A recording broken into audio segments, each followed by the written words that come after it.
Es un gozo, un honor, un privilegio estar con ustedes en esta mañana, deleitándonos en el tiempo de alabanza y de adoración y también de conocer a tantas personas y la bienvenida que nos han dado, nos han hecho sentir en casa.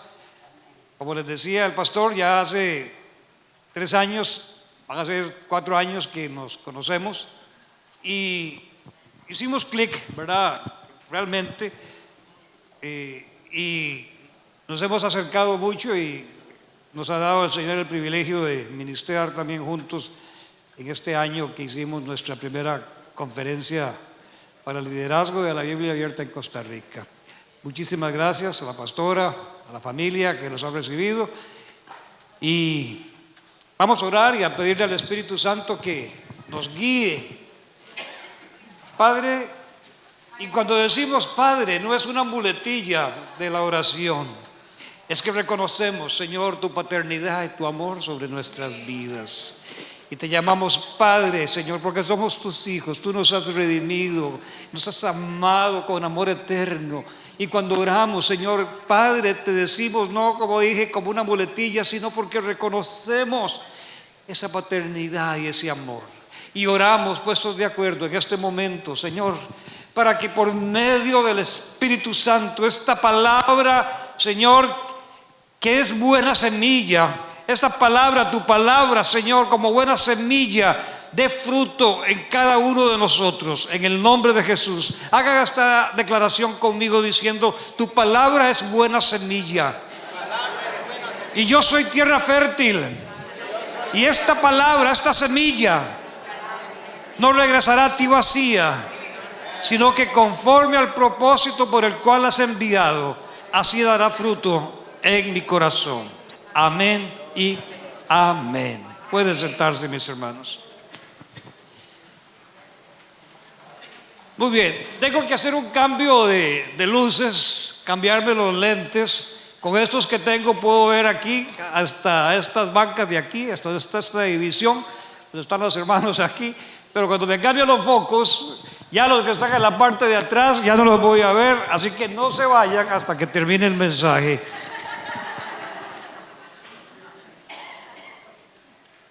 Aleluya. Ahora sí. Todas las mujeres me los atajan ahí afuera. ¿Alguna vez usted se ha preguntado por qué me pasan estas cosas? Cuando usted está esforzándose, cuando usted cree que está haciendo las cosas bien, de un momento a otro enfrentamos situaciones en nuestra vida que nos adversan y que no estábamos preparados para enfrentarlas, y llegamos a momentos donde sentimos que el mundo se nos derrumba. Y es que la realidad de la vida, hermanos, es que todos en algún momento vamos a enfrentar situaciones difíciles, pruebas. Ese testimonio de la liberación, ¿verdad?, que el Señor hizo a través de la oración de este hermano de El Salvador, él vivió su momento, pero todos no nos escapamos, ¿verdad? No estamos exentos por el hecho de ser creyentes de que no habrán adversidades, pero sí podemos estar seguros de que de todas el Señor está con nosotros. Así, en nuestra vida, hermanos, van a venir las adversidades, los momentos de prueba, pero lo más relevante es cómo reacciona usted, ante las pruebas. Y vamos a estar hablando de eso en esta mañana. Vaya conmigo a Segunda de Reyes, en el capítulo 3. Vamos a estar meditando en ese texto. Segunda de Reyes, capítulo 3, en el verso 4 al 9. Dice así la escritura: entonces Mesa, rey de Moab, era propietario de ganados y... Voy de nuevo. Entonces Mesa, rey de Moab, era propietario de ganados y pagaba al rey de Israel 100,000 corderos y 100,000 carneros con sus vellones. O sea, había un impuesto que el rey de Israel les había puesto a esta gente. Pero muerto Acab, el rey de Moab se rebeló contra el rey de Israel. Salió entonces de Samaria el rey Jorán y pasó revista a todo Israel, y fue enviado a decir a Josafat, rey de Judá: el rey de Moab se ha rebelado contra mí. Y le hace la pregunta: ¿irás tú conmigo a la guerra contra Moab?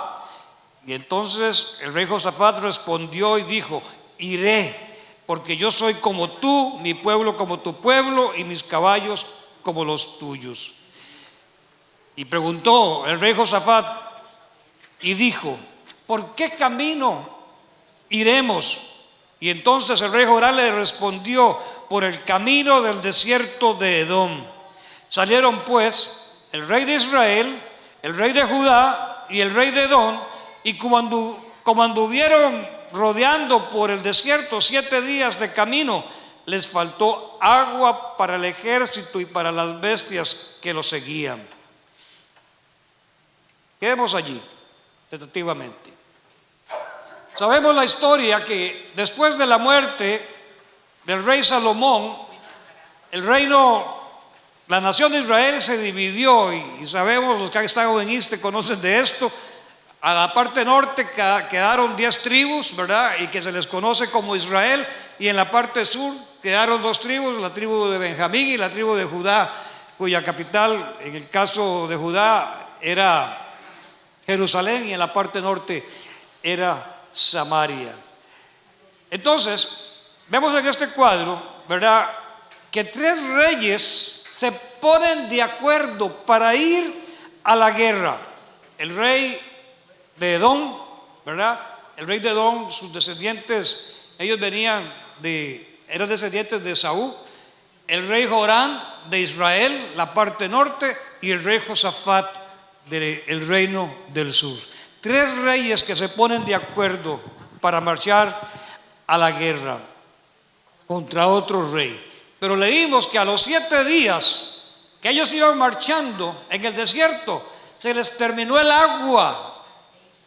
Vea qué crisis están experimentando para ellos y para los animales, para las bestias, enfrentando una situación de crisis. No podían ni seguir para adelante porque estaba el enemigo al que iban contra la guerra, y ni tampoco se podían devolver. Una situación de crisis. Se encontraban en el medio del desierto, sin agua para ellos y sus animales, el enemigo al frente, exhaustos, y allí estos 3 hombres entonces están enfrentando una misma crisis. Pero vamos a ver a través de este texto cómo reacciona cada uno de ellos, y que también nuestra vida se pueda ver reflejada en lo que estos hombres hacen en ese momento de crisis. Pero sobre todo vamos a ver cómo Dios tiene un trato diferente con cada uno de ellos.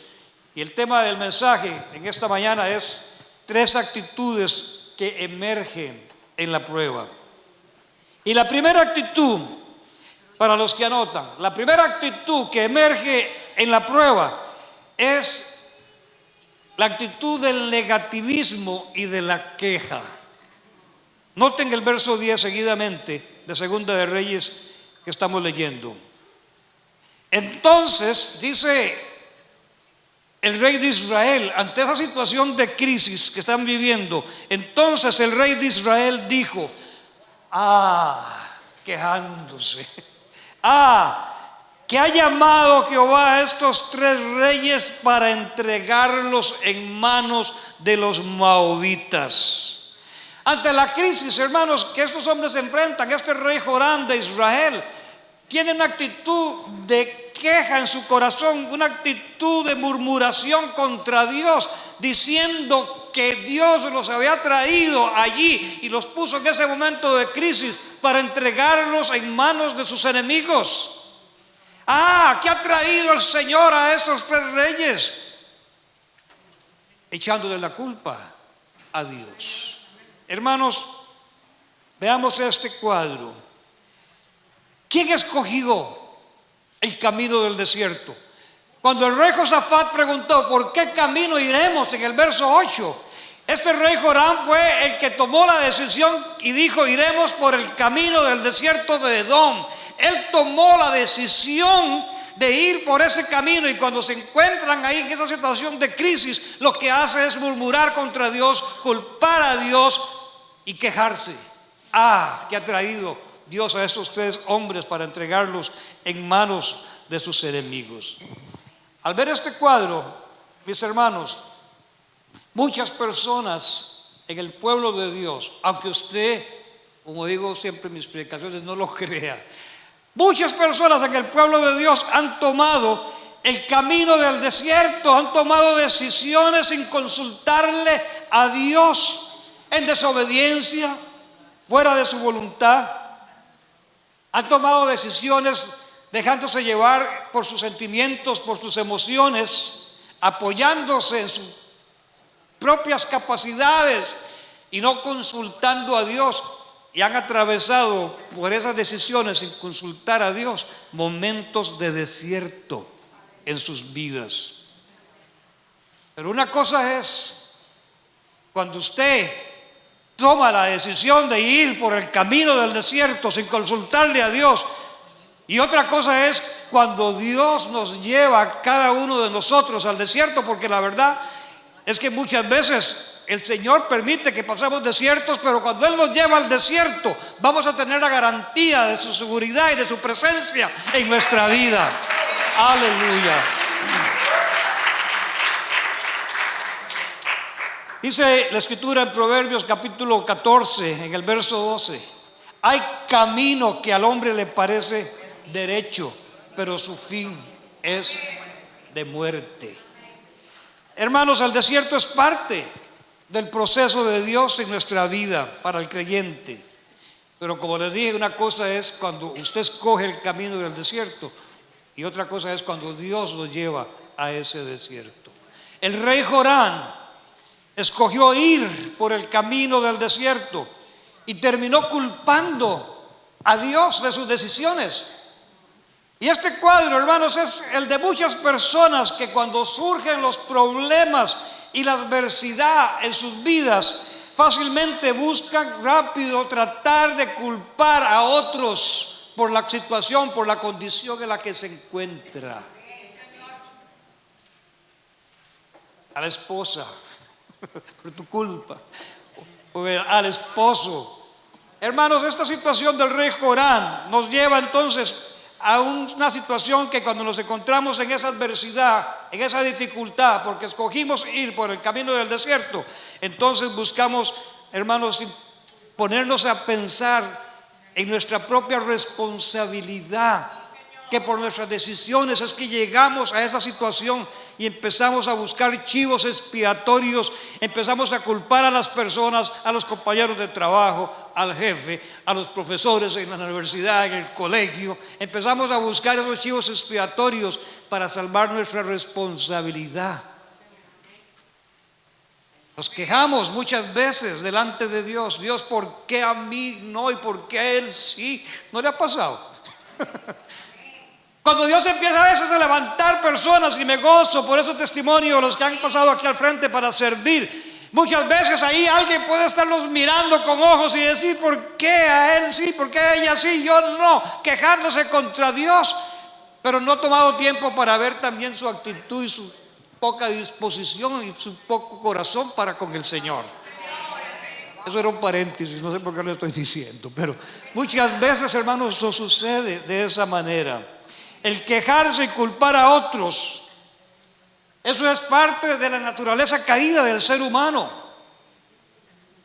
Cuando Adán transgredió la voluntad de Dios en el huerto del Edén, ¿qué fue lo primero que hizo? Echarle la culpa a Dios. Y le dijo: la mujer que me diste me dio de comer. Y eso lo hemos heredado en esta naturaleza humana. Esas cosas tienen que cambiar en nuestra vida. Echarle la culpa a otros por la situación en la que estamos pasando.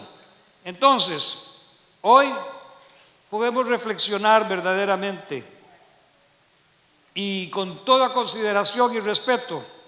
Si bien es cierto, pueden haber factores externos en nuestra vida que se escapan del control de nuestra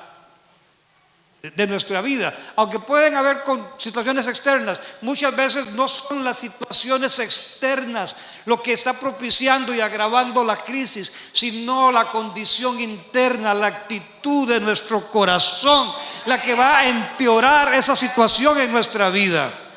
Porque cuando usted es miope espiritualmente, tiene una actitud de quejarse en contra de otros y buscar a quien culpar por su condición, y cuando tiene esa actitud quejumbrosa, difícilmente usted va a poder encontrar la salida que Dios le puede estar poniendo delante de sus ojos. Por eso estoy diciendo que no son las cosas externas en nuestra vida lo que va a agravar esta crisis, sino la actitud con la que nosotros enfrentamos ese momento de crisis. Eso es lo peligroso y eso es lo que nos puede llevar a un abismo mucho más profundo. ¿Cuántos están ahí y me dicen amén? Amén.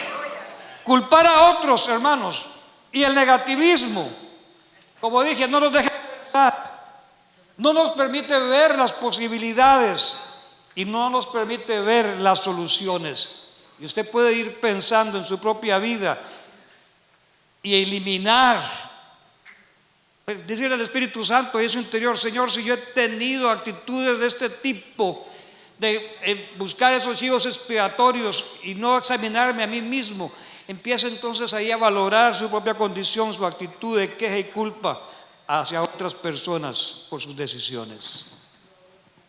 La segunda actitud, hermanos, que emerge en la prueba,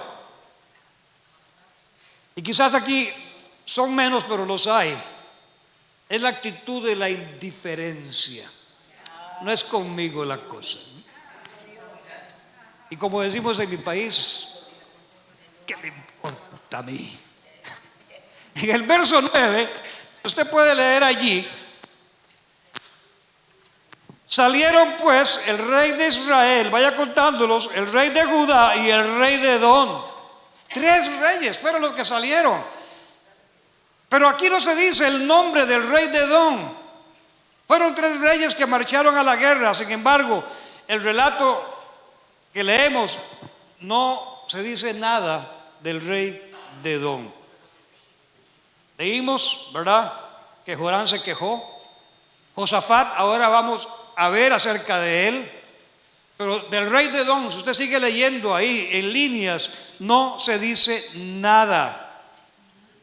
Absolutamente nada. Este rey de Edom, ante la situación de prueba, porque estaban allí sin agua en el desierto, con el enemigo de frente, no podían ir adelante, no podían devolverse, en medio de esa situación de crisis que estaban viviendo, él tuvo una actitud de indiferencia total. Y esta actitud muchas veces está escondida en el corazón de los creyentes. La gente indiferente cree que el problema no es con ellos. Como decía, una actitud de ¿qué me importa a mí? Pensando que las consecuencias, la afectación, ¿verdad?, de lo que está pasando no va a tocarle, no va a tocar a su familia, no va a tocar a su ciudad, no va a trascender a otras esferas. Y entonces hay gente que ni se queja ni alaba, o sea, ni fu ni fa, como decimos en nuestro país. Y esa hay gente en la iglesia, aunque usted, como le digo, no lo crea. Hermanos, los indiferentes dicen que Dios tiene todo bajo control. Sí, es cierto. Dios tiene todo bajo control. Pero yo les digo, Dios, con todo el poder que Él tiene, Él puede hacer las cosas, pero cuando usted puede hacer las cosas y Él sabe que usted puede hacer las cosas y que puede cambiar las cosas en una actitud diferente, nada va a pasar en su vida, porque el que no se compromete con Dios no puede tampoco esperar de que Dios responda, porque tampoco nada le ha pedido. Aleluya. No podemos permanecer indiferentes ante las dificultades.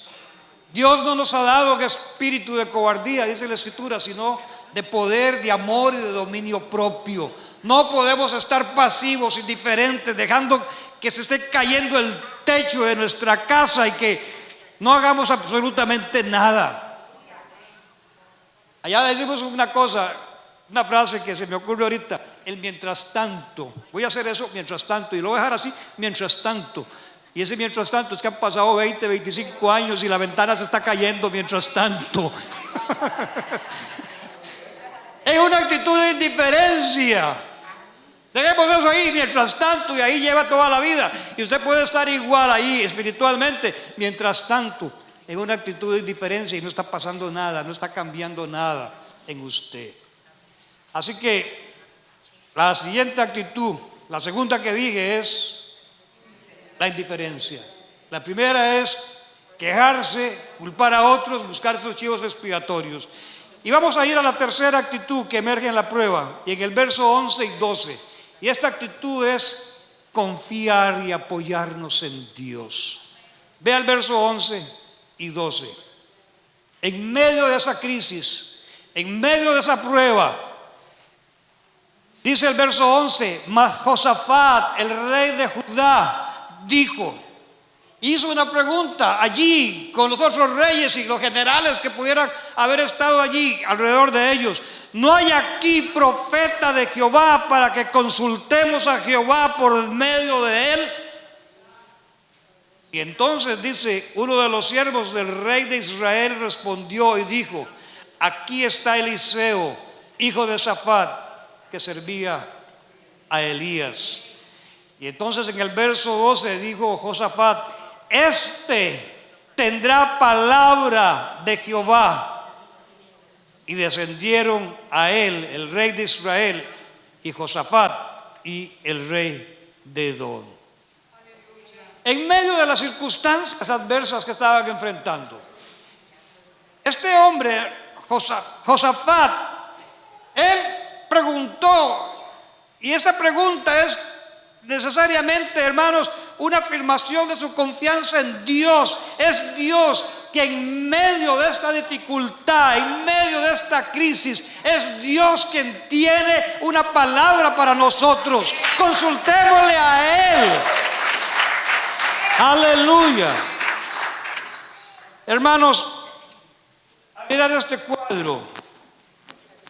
Algo que es clave: que esta actitud del rey de Judá, del rey Josafat, contrasta diametralmente con la actitud de los otros reyes. Contrasta con la actitud de Joram, que se quejó y murmuró y le echó las culpas a Dios.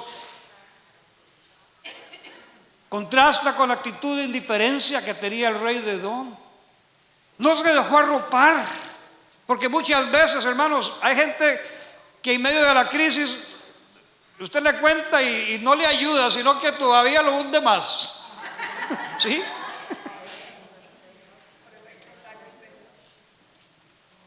Yo he estado ahí, yo he encontrado gente que el consejo que me han dado es como que apague y vámonos.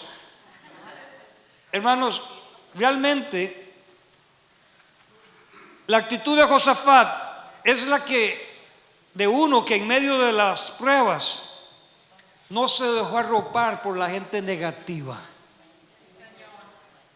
porque sí las hay.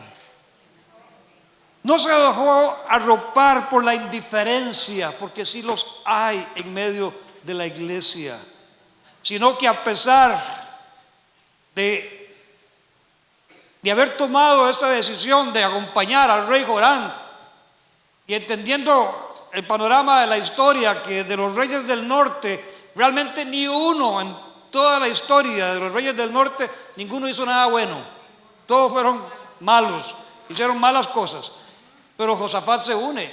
Y esto nos habla, hermanos, de que aún en medio de cuando nosotros hemos cometido algún error, cuando reconocemos nuestra situación, entonces nos podemos volver a Dios y buscar su consejo y pedir su ayuda. Y en su gracia y en su misericordia, a pesar de que hemos errado, al arrepentirnos y reconocer nuestra parte y reconocer delante de Dios que necesitamos su ayuda, el Señor se manifiesta, Él no nos abandona. Así que, hermanos, Dios tendrá, dijo Josafat, una palabra para esta situación que estamos viviendo. Consultémosle a Él por medio del profeta. Y esta actitud de Josafat, hermanos, entendemos que lo que podamos estar pasando en cualquier circunstancia que se presente delante de nosotros, al futuro, en el presente, quien tiene la última palabra no son las circunstancias. Quien tiene la última palabra es nuestro Señor Jesucristo, el Rey de Reyes y Señor de Señores. Yo he tenido un dictamen, ¿cómo que se le llama? El epicrisis, ¿verdad? En la mano, porque me ha tocado bailar con la más fea, como decimos en nuestro país, varias veces. Y he tenido el epicrisis, pero la última palabra no la tiene el epicrisis. Me dicen en la clínica, guarde ese epicrisis, ándalo allí en el dash del carro, porque cuando le dé ese patatús, usted ya lo tiene a mano y lo lleva del médico y han pasado los años y yo ni sé dónde está el epicrisis, pues no lo guardé. Yo sé en quién he confiado. Amén. Así que lo que usted puede estar pasando, si es una situación de salud, de quebranto, quien tiene la última palabra es nuestro Señor Jesucristo. Si es una situación financiera, hermanos, no son los bancos que van a rematar su casa. Quien tiene la última palabra para sacarlo adelante es nuestro Señor Jesucristo. En su matrimonio, en la relación con sus hijos, quien tiene la última palabra en eso es nuestro Señor Jesucristo, no las circunstancias, porque no andamos nosotros en ninguna manera, hermanos, por vista, andamos por fe, y nuestra fe y nuestra confianza está puesta en Él, en el Señor de señores. Aleluya. Así que, hermanos, la respuesta a los desafíos que están aconteciendo a nivel mundial y que no voy a decirlos aquí porque, aunque las podría decir, ¿verdad? Porque veo muchas noticias, CNN y Euronews y todo lo demás, pero usted conoce lo que está sucediendo a nivel mundial. Quien tiene la última palabra sobre este asunto que se está presentando a nivel mundial no son los gobernantes de las naciones.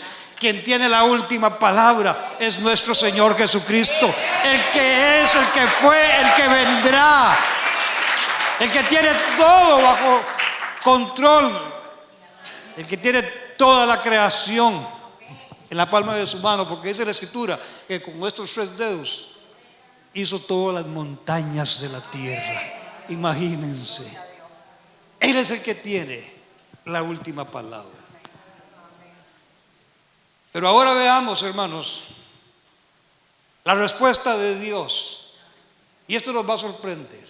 La respuesta de Dios a cada uno de estos 3 hombres, al quejumbroso, negativo, que culpó a otros y aún a Dios, la respuesta de Dios, y lo vamos a mirar, a lo que Dios le respondió a cada uno de estos. En el verso 13 y 14, la respuesta al rey Jorán, vean conmigo en el verso 13 y 14.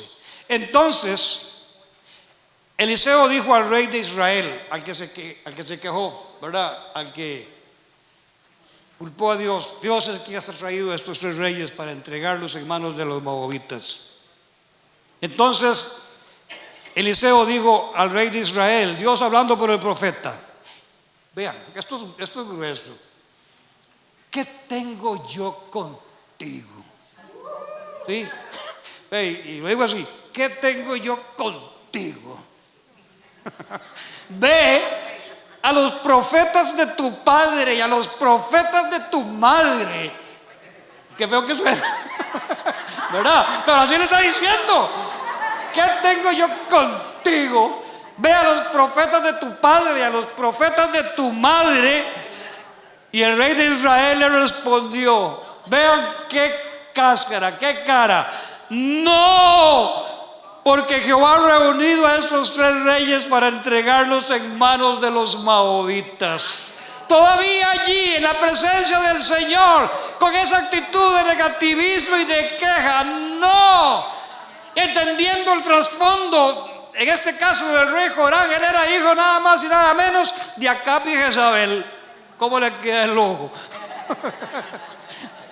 Por eso, y ustedes saben, ¿verdad?, la historia de Acab y Jezabel, cómo llegó al pueblo de Israel a pecar contra Dios en la idolatría. Por eso es que le dice: ve a los profetas. ¿Recuerdan la historia cuando Eliseo, el asunto con los profetas, ¿verdad?, falsos que estaban ahí, que oró al Señor, descendió fuego y los consumió? Y entonces Eliseo le dice: ve a los profetas de tu padre y de tu madre, yo no tengo nada que ver con usted. Y vea lo que le sigue diciendo en el verso, bueno, sí, arregló seguido, el 14, gracias. Eliseo dijo: vive Jehová de los ejércitos, en cuya presencia estoy, que si no tuviese respeto a Josafat, aquel que en medio de la crisis dijo: Dios es quien tiene la última palabra en esto. Él tiene una respuesta para nuestra situación. Y le dice aquí en el verso 14: vive Jehová de los ejércitos, en cuya presencia estoy, que si no tuviese respeto al rostro de Josafat, rey de Judá, no te mirara a ti ni te viera. O sea, ni le abro la puerta. Usted no hubiera venido con Josafat. Hermanos, ¿por qué esta severidad del profeta a este hombre? Porque Dios conoce en nuestro corazón y en el corazón de este hombre y en nuestro corazón, cuando tenemos esa actitud de queja continua contra Dios, cuando estamos tratando de buscar ese chivo expiatorio para justificar nuestra condición y no asumir nuestra parte y nuestra responsabilidad.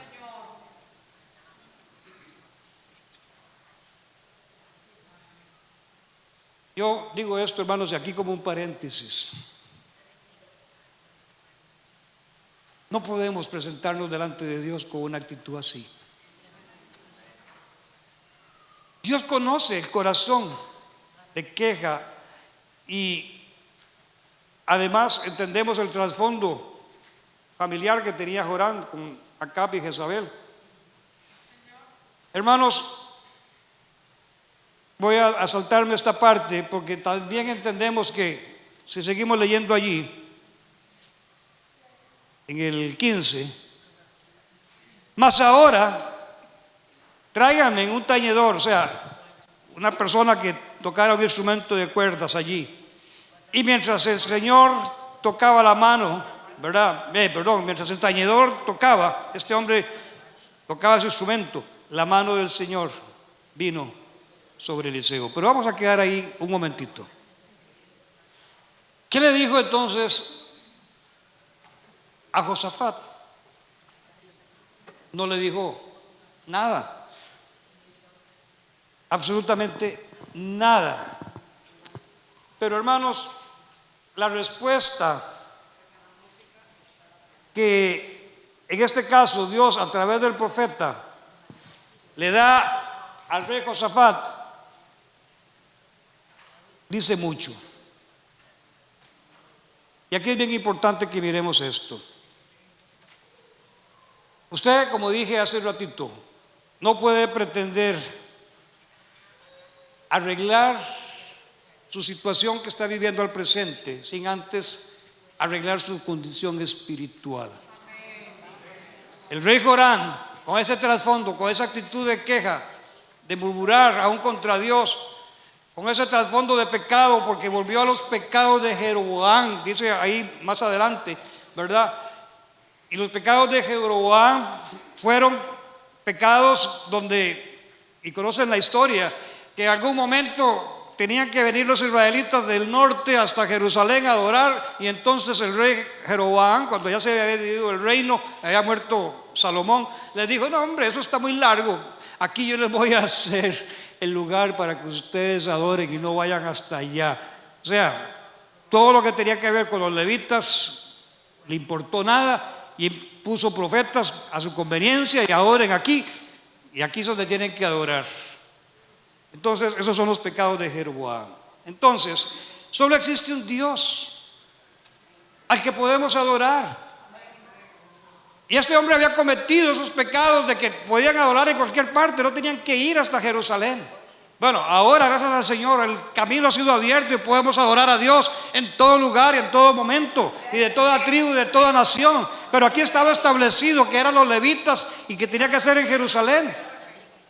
Así que, hermanos, la respuesta al rey de Edom, al indiferente, como le dije, que le respondió cuando le habló de esta manera, es bien importante, porque la respuesta de Dios por medio del profeta al rey Josafat, como dije en el verso 14, no le dijo mucho, pero sí le dijo todo. Tengo respeto al rostro de Josafat. Tengo respeto por ese hombre, por esa mujer que en medio de la crisis no se deja arropar por las circunstancias, que no toma una actitud de indiferencia, sino que se pone en la brecha y confía en mí. Aleluya. Tengo respeto a ese rostro. Y, hermanos, hay creyentes a los que Dios respeta, porque tienen una actitud como la de Josafat. Quien tiene la última palabra, la respuesta a nuestra situación, no es la circunstancia, no es lo que yo estoy viendo con mis ojos naturales. Quien tiene la última palabra es nuestro Señor. Así que, hermanos, no y no otra vez. El que hace diferente, ¿verdad?, y que no se compromete con Dios, como dije, no debe esperar absolutamente nada de parte de Dios. Y la respuesta de Dios por medio del profeta, como le digo, no dijo nada de él, pero dijo todo. Tengo respeto por este hombre. Como le dije, hay creyentes a los que Dios respeta. Hermanos, veamos ahora el milagro. Vimos las tres actitudes, la respuesta de Dios a cada uno de estos hombres, pero ahora veamos el milagro en el verso 18. ¿Está conmigo? Dice,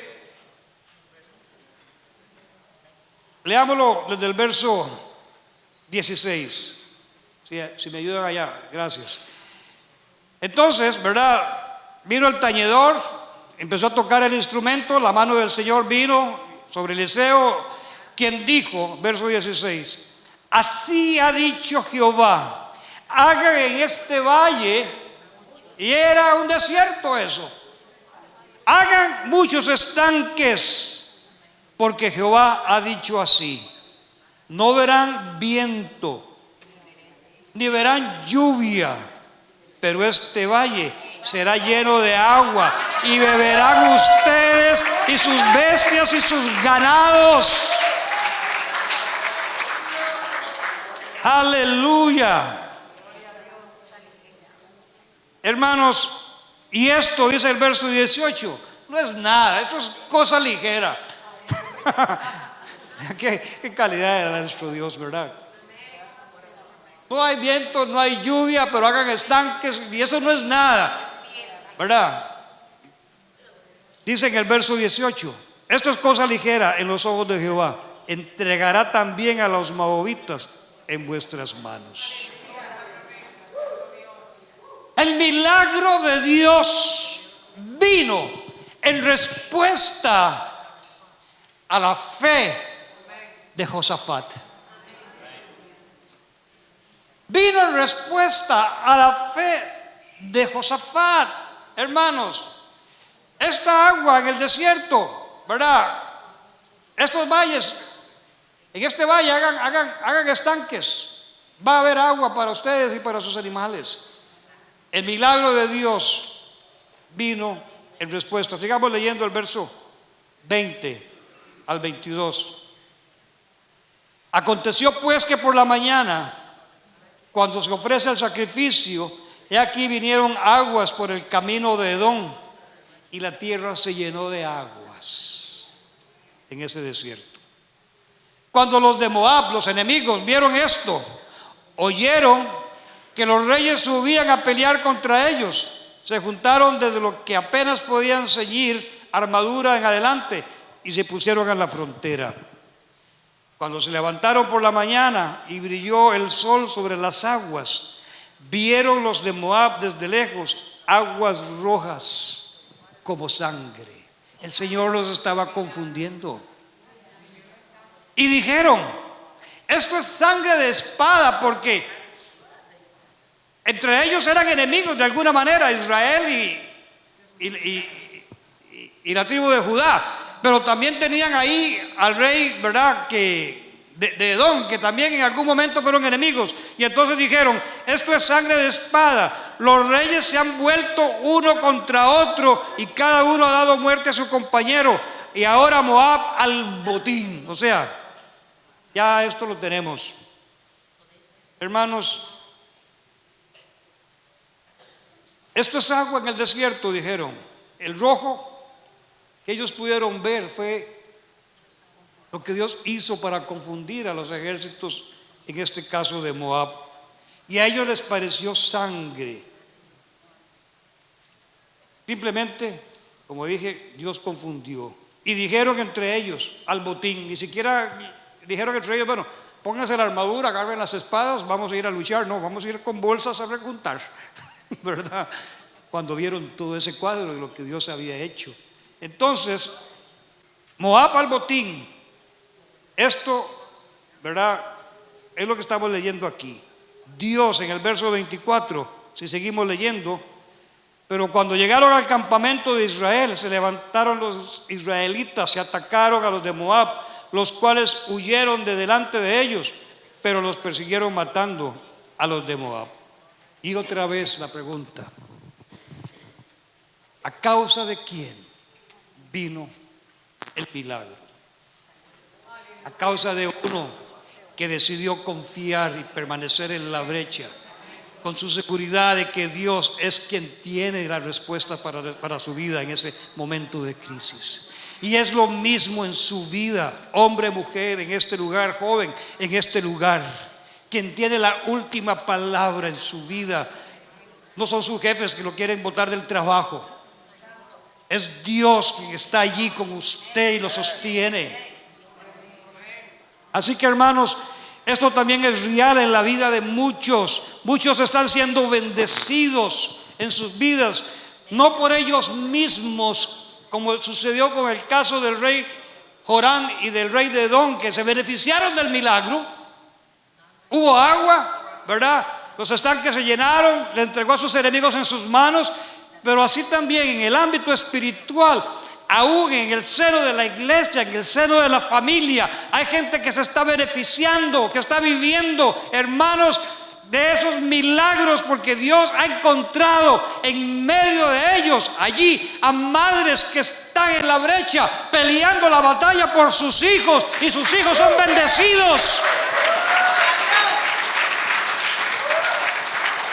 Sus esposos son bendecidos por esa mujer que está constantemente intercediendo, confiando en lo que Dios puede hacer en sus vidas.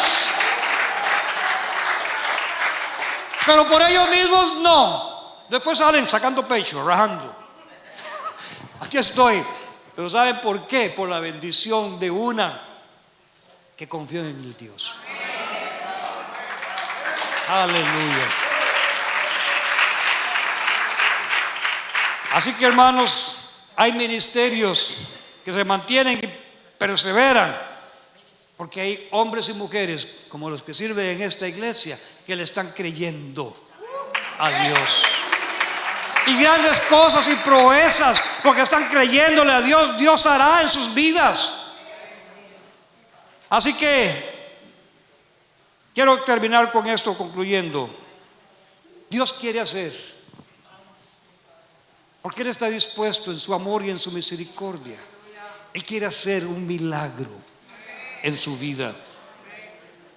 Pero para poder hacerlo, usted tiene que renunciar a esas actitudes de queja continua en contra de alguien en su vida.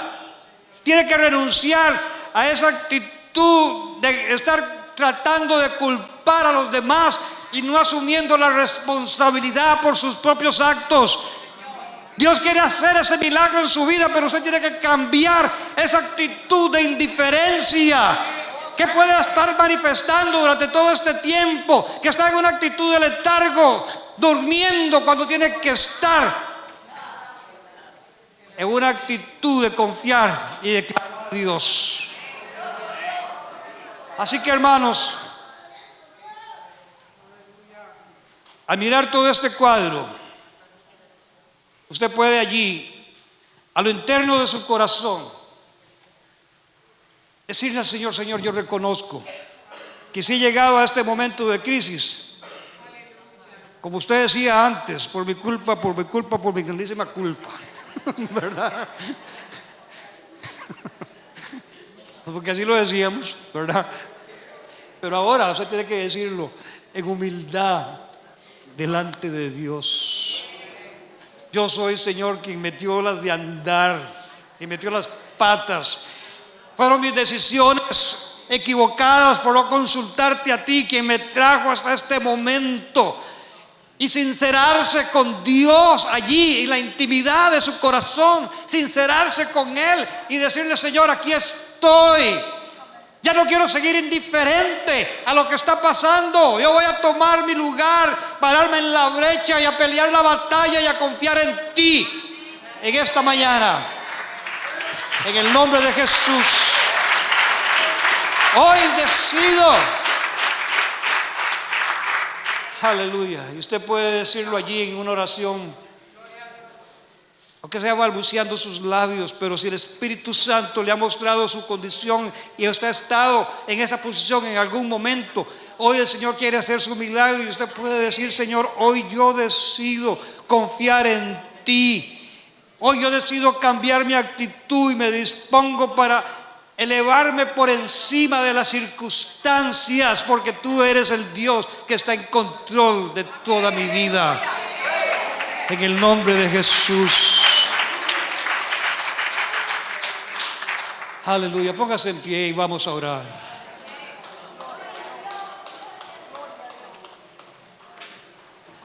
Allí, en la intimidad de su espíritu, con el Espíritu del Señor,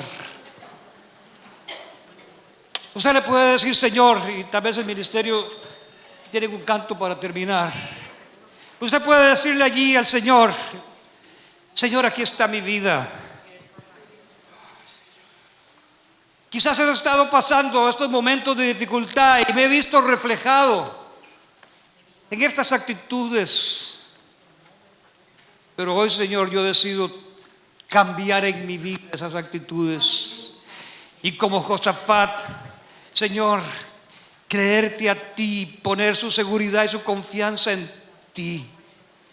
Y si usted está pasando hoy por alguna situación a nivel de salud, no son los médicos, no es el epicrisis, no son los exámenes que tienen la última palabra, aunque estén diciendo clínicamente lo que usted tiene. Quien tiene la última palabra es nuestro Señor Jesucristo. Y yo quiero invitarte en una actitud de rendición, de confianza en Él, venir a este altar y traiga su causa delante del Rey de Reyes y Señor de Señores. Señor, aquí estoy yo peleando la batalla por mi esposa, por mis hijos, por mi esposo. Usted puede venir delante del altar del Señor y decirle: Señor, gracias. Gracias, Espíritu Santo, porque eres tú, Señor, quien marcha como poderoso gigante delante de mí. En el nombre de Jesús, déjese tocar, déjese allí ministrar por esa palabra del Señor en su vida. Él conoce su situación, pero hoy usted está siendo transformado. El poder de lo alto lo está invistiendo, y usted hoy de este lugar se va diferente, en una actitud distinta, a una actitud de confianza y de seguridad, dejando a un lado todas aquellas cosas negativas de queja todo aquello que el enemigo ha insinuado en contra de su vida y que usted ha estado allí de alguna manera asimilando en una actitud de diferencia, hoy se termina en el nombre de Jesús. Aleluya. Aleluya. ¿Podemos cantar alaba? Aleluya. Empieza allí a orar, manos levantadas. Y quisiera pedirle al equipo, al ministerio de administración y a los ancianos, si pueden venir aquí y orar juntamente conmigo por las personas que han tomado esta decisión. Nunca vi un justo sin respuesta o quedar en sufrimiento.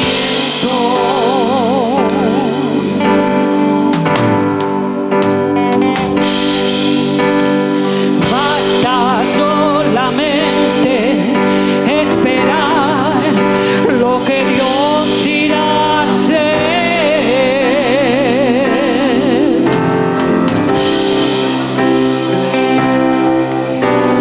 Cuando el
Gracias, Jesús.